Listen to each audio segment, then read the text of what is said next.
You know why I can jump 50.5 inches in the air? No. Look at these glutes. They are quite literally. You know, we were talking about hamstrings the other day and how they don't do that much for 2-foot jumping. The glutes do a lot. On the other hand, big booty Isaiah. I was going to say big booty bitches, but it doesn't work. His glutes, I'll tell you what, they not only are they discussed on the internet frequently, but they're also functional. They're not just for looks. Yeah. Okay. You ever see me hip thrust? It's like 700 something. I actually watch it in slow motion every night. Purely for research purposes, though. All jokes aside, it is one of the most important muscles if you want to jump higher. And today we're going to discuss their function, how to train them effectively, how we periodize them, how we fit them in a training plan, so that you can use that information to hopefully jump higher, which is what we're trying to do here at the end of the day.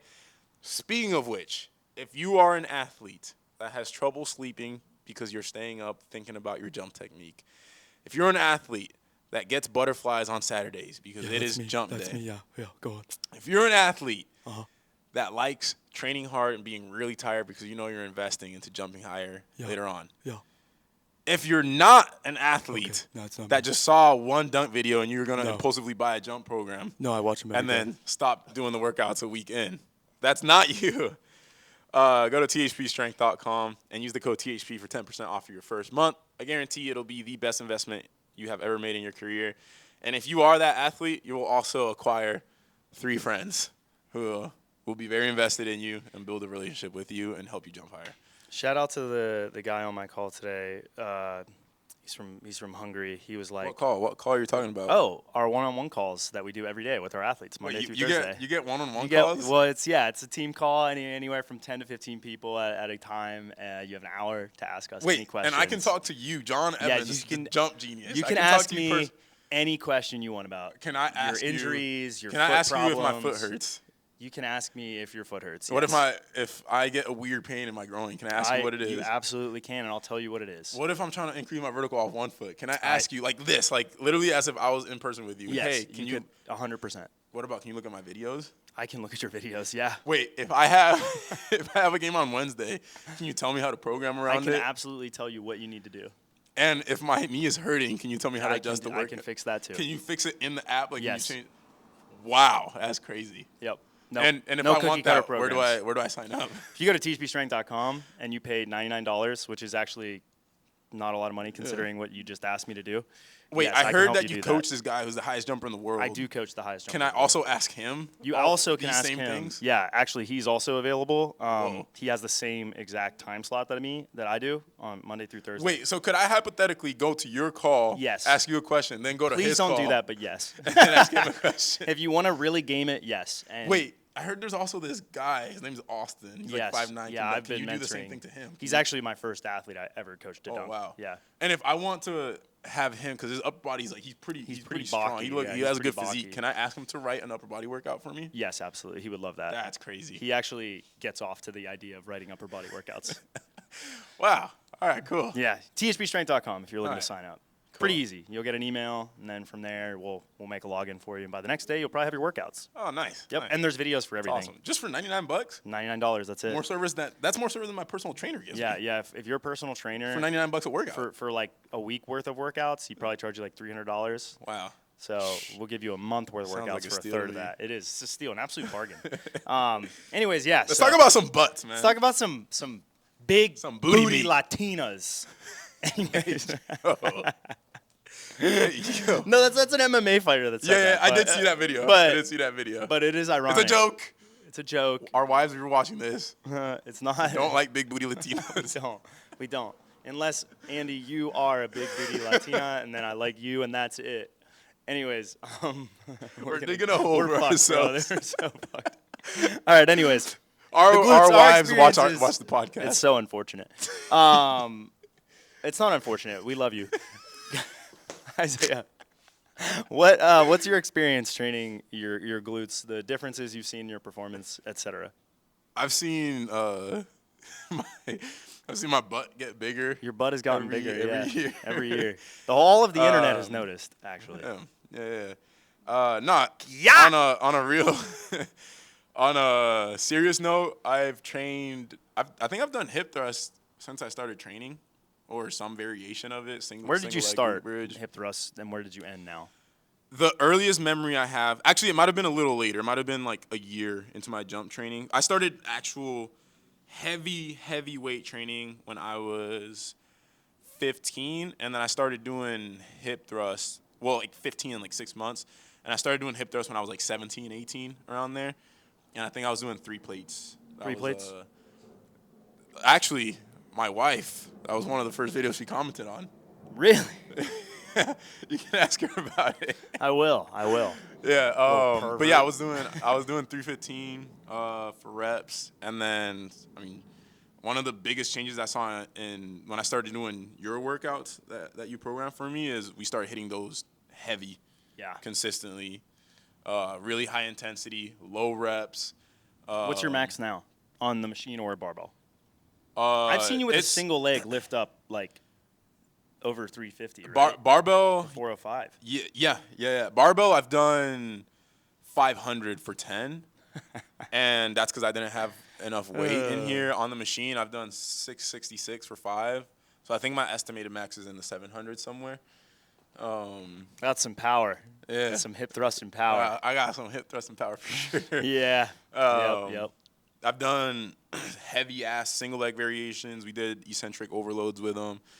I would say early on in my training age, when I was a young training baby, just a little fetus. Yeah, I was basically just doing them heavy for low reps, and in the last 2 years, we've implemented a lot of variety. We've done, this last year we've done isometrics, maximal isometrics, eccentric overloads with single leg variations. And we've done them for volume as well, which I didn't do very much early on. I like to get creative with those because I feel like a lot of coaches don't, unless you're Brett Contreras and you literally all you do is spam pictures of girls' asses on the internet and then say like, oh, hope you get your ass bigger. And then girls are like, yeah, this is the best, whatever. A lot of people don't really load it. He was one of the ones that popularized it. He'll say he invented it. He did not invent it. Coaches have been doing it. But he did popularize it, and he did a lot of studies on it. And it definitely is one of the most effective exercises, specifically in terms of EMG, surface EMG research, to increase the gluteus maximus cross-sectional area. And I do want to say, because this is about glutes, not all about hip thrusts. We do other. Oh yeah, so we do other glute workouts. We basically load the hip every single day. You're going to get something involved in the hip. The hip is probably one of, if not the most important muscle groups in sprinting and jumping. The knees are really important, but I think in sprinting not really. But in sprinting, the hip is massively important in acceleration and upright sprinting. As you get faster and you have a higher top speed, and when you're upright at that speed, it shifts more to the knee and the ankle, but also your pelvis is kind of like oscillating and undulating, so you're getting really high peak forces from that. Your hip is still, it'll almost look like people's pelvis rolls over their leg when they're really fast if you watch like Usain Bolt run. But then in terms of jumping, 2-foot jumpers, and even 1-foot jumpers, it is, arguably probably one of the most important muscles. Yeah. One of my favorite things that I got from the book Science and Practice of Strength Training is the term specificity, right? Training effects are specific. And one of the ways to tell what muscle groups are the most specific. Can I say what you're going to say? Because I know you're going to say Yeah. You do the activity you want to do or get better at, and then what muscles get sore the next day is the muscles that are working probably the most. And for me, if I haven't, let's say I were to randomly do a 3-hour session after only jumping for an hour, or if I haven't jumped in a long time and I do a jump session, my left glute is the muscle that is like maybe just as sore as my quads. From jumping.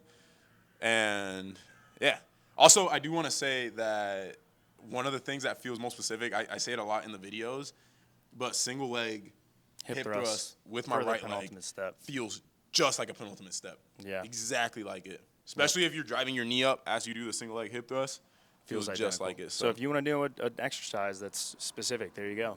But yeah, my experience with it in terms of 1 foot, I would say, I was always squat heavy, and I think squats are especially high bar Olympic style deep squats, they predominantly are going to preferentially load the knee extensors, right? So you have to fill in the gaps with more hip extension work, I think, to really take advantage of that muscle group and really get it to optimally adapt to training stimulus. So for me, I started adding this probably 2017, 2018 on top of what my mentor would give me, because he would always just add in posterior chain work at the end. He'd be like, oh, RDL is 2x10 at 155.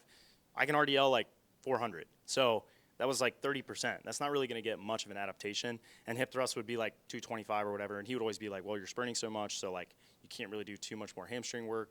And I was like, okay, so maybe I can't load, a lot in terms of Nordics or like, all these other exercises, but I can definitely load hip extension and I feel totally fine. I can definitely load band walks, cable hip abduction. I can load single leg hip thrust. I can do RDLs or good mornings. I can do split or staggered variations of those where your knee's not angulating. And then especially as I got kind of further along in my 1 foot journey, I started to load those more heavily, and I was using the squats to keep my tendon healthy, keep the cartilage healthy, and load those appropriately. But then I was able to build in very specific progressions inside of the posterior chain work. And the benefit of that is that when you load, a muscle like the hip super intensely, the overall intensity of the exercise is very high, because even if it's not, using knee extension extensively, it's such a strong muscle that you have insane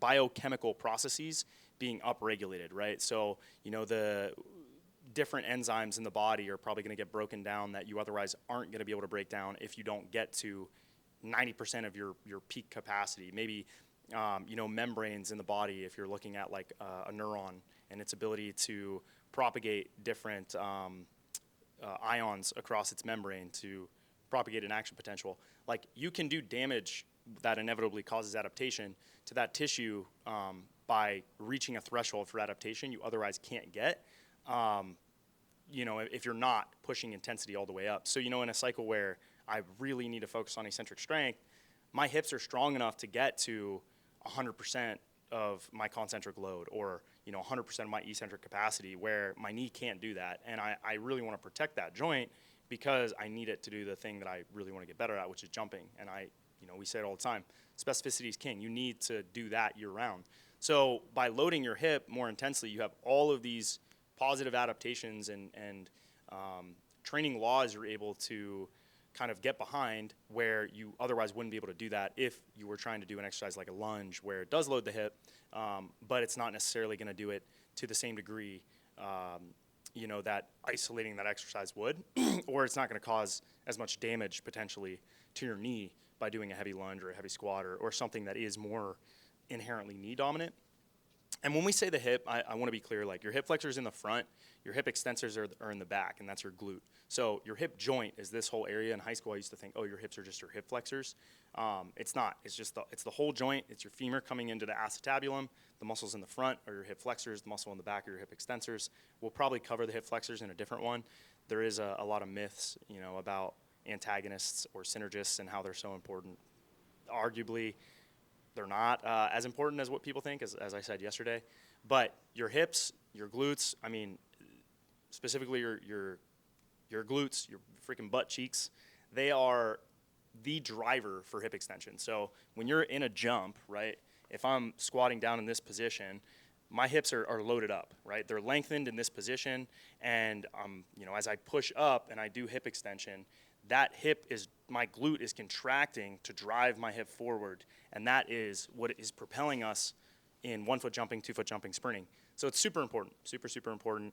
I kind of covered a lot of stuff there. I guess, is there anything else that we really missed in that? No, I think I will say, when you were talking about how you could load that up heavy when maybe necessarily your knees weren't healthy enough, you can always train hard. No matter what injury you have, the goal is to never stop moving, never stop training. Just find what you can load. Like, even when we have our load management progressions, we tell guys to go hard with hip extension work, with calves too, if it doesn't hurt the knee. Yep. Which I don't want to obviously go into the other muscles, but Yeah, it's one of the muscle. It's one of the most important ones for jumping, and you can almost always Get after load it. it heavy Yeah. as hell. Yeah. No matter what injury you're dealing with. People think the VMO is more important. It's not, by the way. The glute. The glute is really the driver. And there's pretty good research on that in terms of sprinting, and I think in terms of jumping too. I think did Jordan Kilgannon did he study the hip with McGill? I'm actually not sure. I would think he probably did look at it, but either way, I mean, it is intimately involved in any propulsive activity. If that research been like posted anywhere, like. I mean, technically, it's just a case study, so Yeah. I mean, it's just the Should data ask him. that they found. Should McGill email or? McGill. And Oh say, yeah. Can we get the data? Can we see that? And there's also a lot that the pelvic, like the glutes and hips, play a role with when it comes to lumbopelvic rhythm, which is basically like lumbo is low back, pelvis is your pelvis, and the rhythm between those two things. So like if your pelvis is moving into a position that causes your low back to also move into position, it's going to change what the hip is able to do. So I'll give you an example. If I go into anterior tilt like this, or I arch my back, I can't pick my knee up very high, right? But if I tuck my pelvis under, I'm able to get my knee a lot higher. So your hip also plays an intimate role in that process, and that process is really important, once again, in locomotion. I always say this, but your spine is like a stiff chassis, and it's a loud airplane. I feel like we're about to get hit. That would be crazy. It just crashed in front of us. Like, oh, shit. But your hip is like the driver of movement, right? And so the stiff chassis that you have, your glute is the most proximal, biggest driver of locomotion. I've said that multiple times, but it really is so important. So I'll ask you this: how many times a hard session do I load in some form hip extension? Cleans, that's one. Cleans, squatting. Or some triple extension on the second exercise. And then the abduction Posterior work. chain or abduction. Yeah. So I could load potentially in one session. Let's say there's 6 sets of power cleans in one session. Squatting, let's say there's 5 sets. That's 11. I typically, we'll just say for accessory work, Band walks, 2 by 10, so that's 13. And then posterior chain work, it could be as high as 5 sets there, which puts us at like 18 sets, or it could be somewhat less. And then we're doing it 3 times a week. 3 times a week, so you're getting. And, let's just like call it 2.5. It'd be let's call it 15 sets per session, right? So 30 plus the jumping is, we're not going to count that, but you're easily jumping. We should count. Yeah, I know, but you're easily into 40 sets per week of hip specifically hip extension. That's why I got a big booty. That's why he got a big booty. Anyways, so super important. I definitely progress it according to some of the stuff that I said the other day. Earlier in the year, I'm going to be hitting volume with a lot of those exercises. I love RDLs. I love hip thrust. I think they're arguably one of the most, or some of the most important exercises for 1 foot and 2 foot. I've always noticed when I get those exercises better, and we talked about it in the hamstring podcast with RDLs, my 1 foot, Austin's 1 foot climbs up. With 2 foot, I've definitely noticed a little bit of a correlation, but not as strong with 1 foot. But definitely super important for both of those. And sprinting, I always tell elite sprinters this. They're always like, well, how do I kind of bridge the gap? And I'm like, well, where are you lacking? And they're like, well, I struggle with acceleration. I'm like, well, get your hips stronger. And they're like, well, what about my knees and shit like that? And I'm like, your hips are you need to really, really load the hell out of that, and you need to get your ankles stiffer. And if you do that, you're going to be in a really, really good position to run fast. Super elastic lower leg, and then I oftentimes don't see good sprinters with very elastic capabilities in like pogo hops where it's very knee dominant, even depth jumps where it's knee dominant. They don't do well, but they are crazy stiff at the ankles, and that's also really helpful. And then their hips are stupidly strong. I've always noticed that with really, really good sprinters. So they suck at squatting usually. All right. Anything else you want to add? No, I think that covered it pretty well. Sweet. Well, thanks for watching, guys. Make sure you go to THPstrength.com and sign up for coaching if you want to get on a call with Isaiah Rivera, the highest jumper in the entire freaking world. And make sure that you like, comment, and subscribe. And we'll see you guys tomorrow. And we'll be talking about – wait, you leave tomorrow. We might not see you tomorrow. Maybe we will. We'll have time for a podcast. We'll have time for a podcast. We'll see you guys tomorrow. I'm dunking tomorrow. Woo! Isaiah, you're dunking tomorrow too. No, Oh, I lied. He has a show. Yeah. Never mind. See you guys.